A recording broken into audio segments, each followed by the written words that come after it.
From the very beginning of Alice in Borderland Season 3, Ryuji Matsuyama, an assistant professor of psychopathology, had been consumed with the idea of learning about the land of the dead.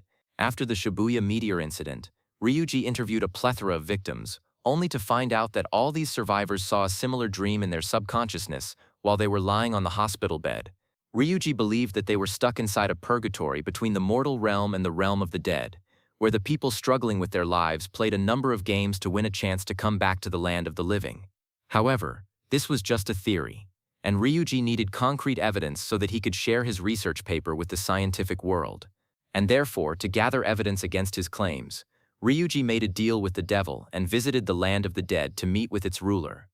Spoiler alert, this purgatory, or borderland, is quite similar to the rivers Acheron and Styx, which in Greek mythology separate the land of the dead from the living. Most ancient cultures believe that after a person dies a physical death, their soul is taken to this threshold to cleanse them before their fate is finally sealed, whether they will be sent to hell or heaven. Now Borderland works in a similar way. Whenever a person suffers a near-death experience, their subconsciousness is transferred to Borderland, where they are given a chance to win their life back. If the players successfully reach the finish line, that is, survive those life-threatening games, then they are given a choice to either become a citizen of Borderland and stay in the purgatory forever, or go back to their miserable mortal life. Also, it is to be noted that time flows differently in the afterlife.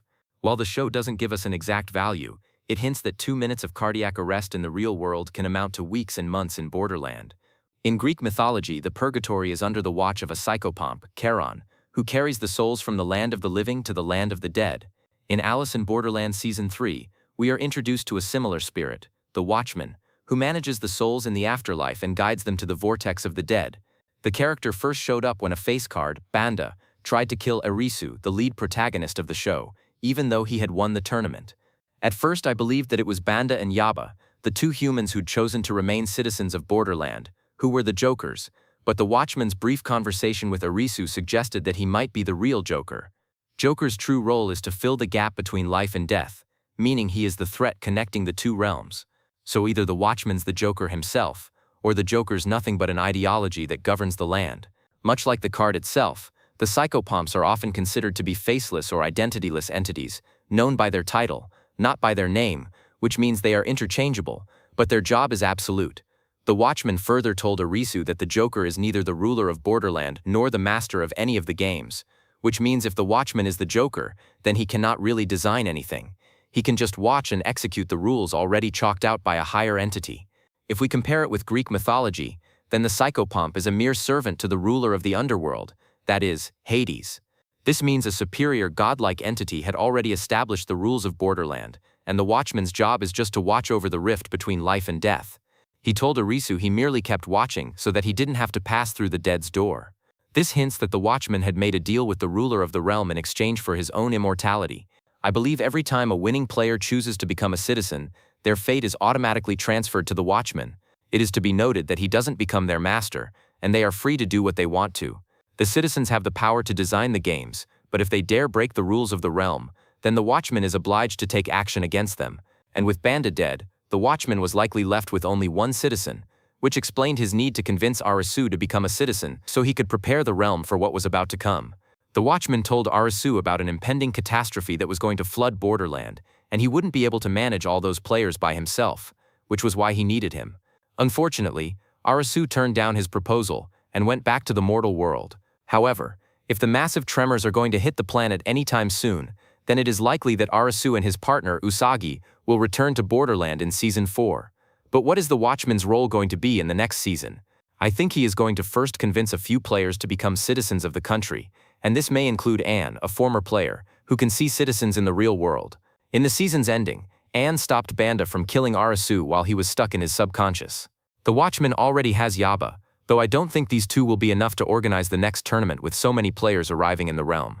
It's possible that the Watchman will once again give the former winning players a choice to become a part of Borderland, so that they can help those stranded souls get a chance to go back to life. Well, whatever the case might be, I believe in the end, the Watchman is going to retire from his post. Something changed in him when Arisu refused to choose the realm of the dead. Maybe the Watchman too would realize that a brief and fulfilling life is always better than meaningless immortality. Return to Borderland in Season 3.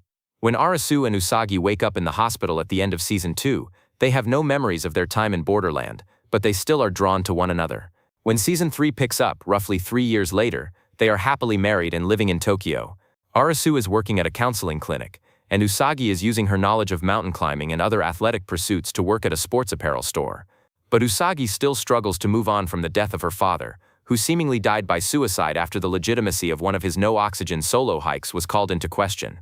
When Usagi is approached by Ryuji Kentokaku, an academic obsessed with discovering the secrets of the afterlife, she is lured back into Borderland by the chance to see her father one more time. In Season 3, you might feel like Usagi is more emotionally vulnerable, Tsuchiya says of her character's mindset. But when you're really trying to capture that happiness as a human being, you really have to confront yourself. For her, what she did in Season 3 was a necessary step, because she has this resolve to build a family with Arisu, and she wants to be someone who can protect that family. That propelled her to confront her own trauma and vulnerabilities. Advertisement: Ryuji has developed a drug that can temporarily stop a person's heart and send them into Borderland, and the two travel to the purgatory together. A desperate Arisu visits Usagi in the hospital, where he learns she is pregnant. Confused about what led to Usagi's drug-induced coma alongside Ryuji, Arisu is offered answers by Anne Ayaka Miyoshi, a forensic scientist from the first 2 seasons whom Arisu first met at the beach.